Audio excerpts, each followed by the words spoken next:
Tenemos 15 minutos y todavía no sé exactamente para qué es la reunión.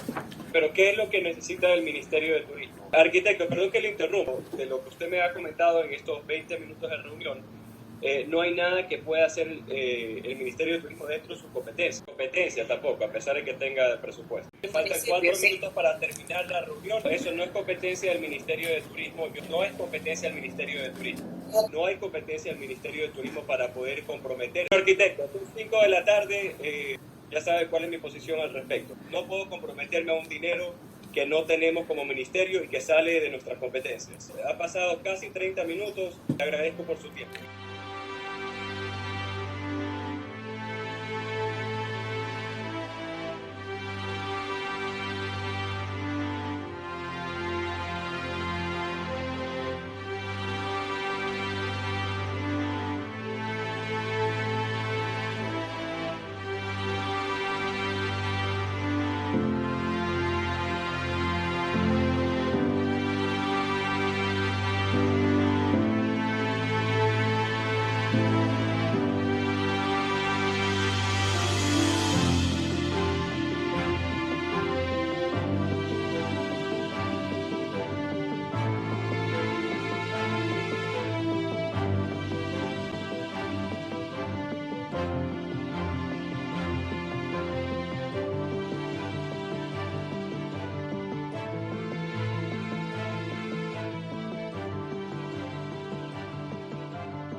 Y luego, si es necesario armar por cada proyecto algún equipo un poco más focalizado, mantengamos la esperanza. Déjenme estudiar lo que me mande, voy a hacer un par de consultas ahí. Tiene aquí la apertura, tiene aquí un apoyo.